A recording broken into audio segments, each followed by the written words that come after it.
안녕하세요. 채널 사우나 정덕현입니다. 헐크토크 시간입니다. 드디어 김은희 작가가 돌아왔습니다. 킹덤 시즌 1, 2를 본 저로서는 시즌 3를 너무나 기다렸는데 갑자기 뭐 뜬금없이 킹덤 아신전이 왔습니다. 아신전. 난 사실은 킹덤 아신전이 시즌 3인 줄 알았어요. 근데 아니더라고요. 그게 아니라 그냥 그 중간에 어떤 브릿지 역할을 하는 단편. 영화라고 얘기하기에는 조금 밀도가 떨어지는 영화를 한다고 그랬으면 이거 사실 이거보다 더 길게 했어야 돼. 예, 근데 그거보다 좀 작은 92분짜리 단편으로 돌아왔습니다. 이게 참, 그래서 이게 생각보다 저랑 비슷한 마음들을 갖고 계셨을 거예요. 대부분. 킹덤 1, 2를 보신 분들이 킹덤 3를 기다리다가 갑자기 중간에 이 브릿지로 들어온 이 작품을 보시고 느끼는 그런 감정은 뭐냐? 기대감이 워낙 높기 때문에 그 높은 기대감에 이 작품이 충분히 요거 하나로 충분히 만족감을 줬을까? 저는 그렇지 않다고 보입니다. 저도 약간 보면서 이거 한편으로는 조금 아쉽다라는 생각을 많이 했어요. 왜? 킹덤 시즌 2에서 엔딩에 너무 큰 기대감을 줬거든요. 전지현이 갑자기 딱 서가지고 뒷모습에서 딱 고개를 탁 돌리면서 끝나잖아요. 근데 그 전지현의 모습을 클로즈업해서 가는 과정에 카메라가 쫙 들어갈 때 양 옆으로 상자 같은 데서 막 밖으로 튀어나오려고 하는 좀비가 아니죠. 생사역이라고 부릅니다. 예, 생사초를 먹고 죽지 못하는 존재가 된 생사역들이 막 거기 같이 이렇게 있는 장면이 나왔어요. 그래서 그 장면에서 저는 딱 떠오른 게 뭐냐면 이게 그냥 좀비 얘기가 아니라 제가 게임을 하면서 이런 캐릭터들이 있다는 걸 알았는데, 물론 옛날에 무협지대에서 좀 봤어요. 거기는 강신술사들이 있어요. 강신술이 뭐냐면 약간 죽은 자를 다시 깨어나게 해서 막 조종하는 거예요. 네, 조종하는 그런 강신술사들이 있는데 드디어 뭔가 이 적으로서 강신술사가 등장하는구나. 그래서 그냥 생사역이 그냥 창고에서 막 덤비고 막 여기저기서 나타나고 이런 게 아니라 이를 조종하는 누군가가 나타났구나. 그게 전지현이구나. 딱 이런 느낌이 들면서 와, 이게 대박이다. 시즌 3로 가면 이제는 그 주지훈하고 같이 딱 맞붙는 그런 어떤 팽팽한 대결 구도가 만들어지겠다라는 기대감을 가질 수밖에 없어요. 이창, 주지훈 역할이 왕세자 이창이잖아요. 둘이 부딪히는 얘기죠. 그래서 이창과 아신의 대결이 이어진다면 좋겠다라는 생각을 갖고 있었는데 여기서는 그게 아니라 아신의 탄생기를 먼저 사전에 그렸습니다. 아신의 탄생기. 그래서 사실 전지현 얼굴을 보려고 딱 봤는데 전지현은 한참 후에 나와요. 네, 한참 뒤쪽에 나오고 전지현의 어린 시절 아신의 모습이 나오죠. 그래서 이 아신이 어떻게 해서 이렇게 복수의 화신으로 성장하는가 라는 거를 이 작품이 담고 있습니다.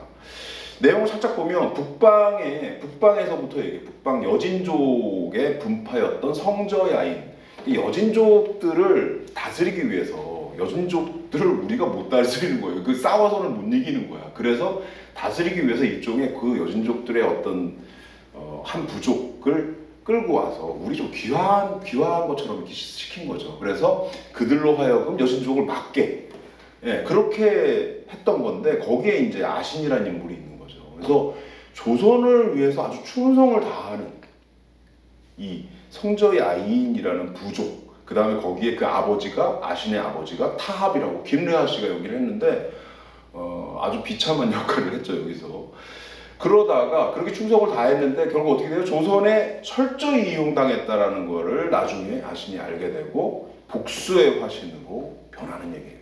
그러면서 생사초를 부리기 시작하죠. 생사초. 생사초를 먹이면 어떻게 돼? 죽은 자가 다시 살아나.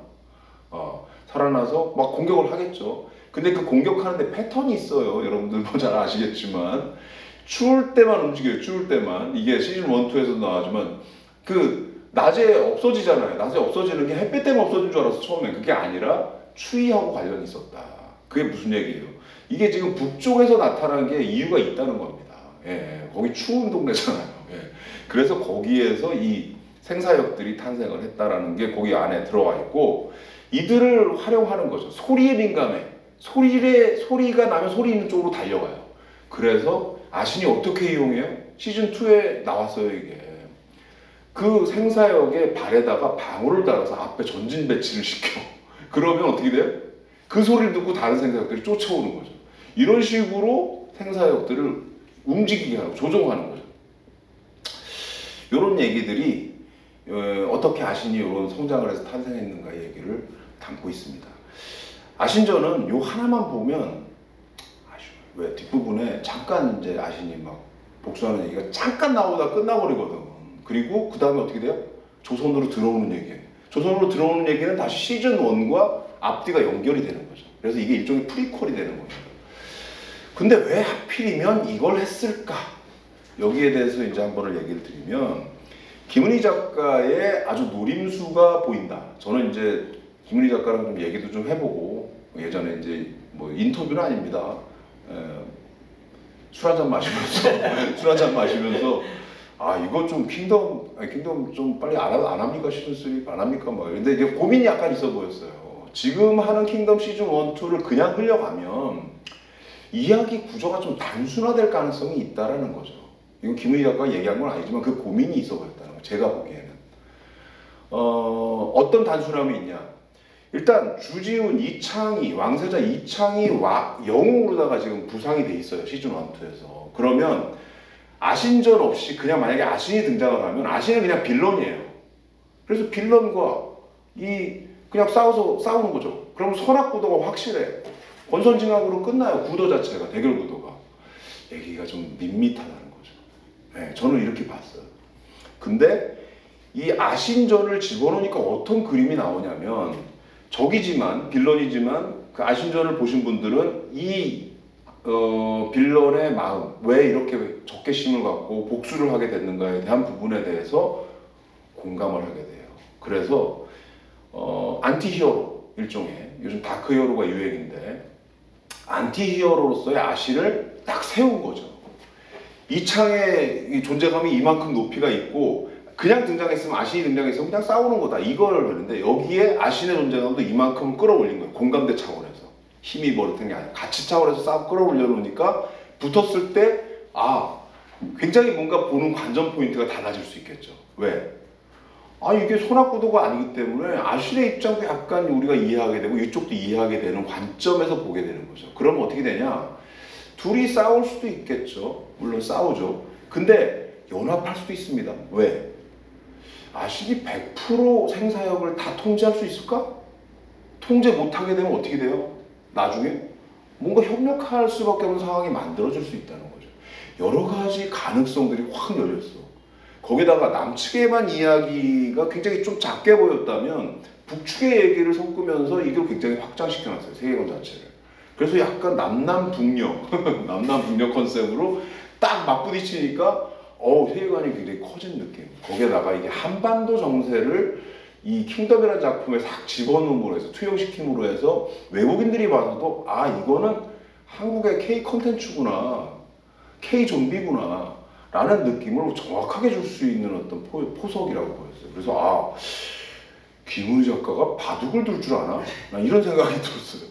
바둑이 그렇잖아요. 보면 어떤 수를 하나 딱 놓으면 지금까지는 뻔한 그림으로 갈 것 같았는데 하나를 딱 넣었는데 이게 갑자기 팽팽하게 만드는 어떤 그런 포석이 가능하다는 거죠.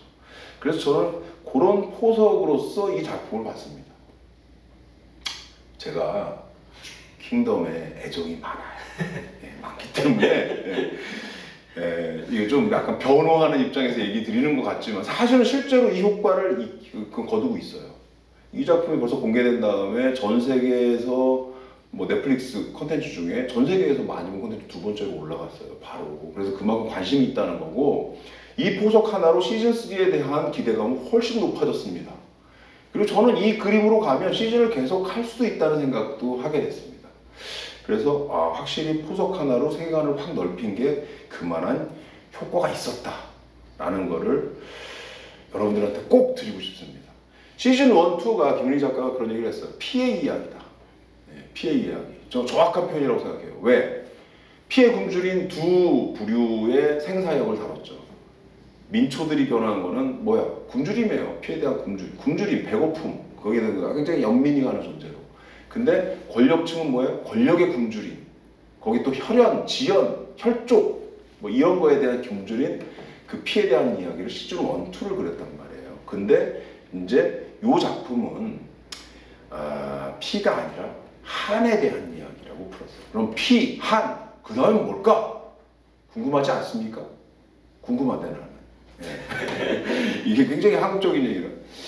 흥은 아닐 테고 여하튼 이 한을 깔아놓고 그 다음에 시즌 3를 구상하는 김은희 작가한테 촉구합니다. 빨리 좀 해주세요. 시즌 3 지금 답답해 죽겠어. 이미 기대가 확 올라갔고 전지현 씨 분량이 너무 작았어요. 이게 이제 시즌 3에서 확 늘려서 전지현 씨의 이야기와 이창, 주지훈 씨의 이야기가 확 붙어서 빡 맞붙는 그 장면으로 가면 저는 아주 이게 명작이 될 가능성이 높다라는 생각을 하면서 오늘 헐크 토크 시간에 헐크 지수를 말씀드리겠습니다.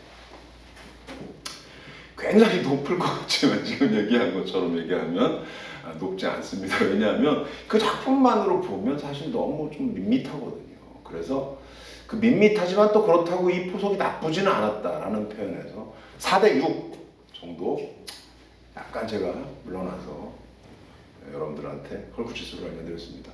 이거 작품을 굳이 보시겠다면 먼저 저는 시즌 1, 2를 보시고 보기를 권해드립니다. 그냥 이것만 보면 사실 조금 이상할 수 있어요. 예, 그래서 그렇게 보고 저와 같이 시즌 3를 기다리는 걸로 이렇게 하면서 오늘 헐크토크 시간을 마치도록 하겠습니다. 감사합니다. 구독, 좋아요, 댓글도 써주세요.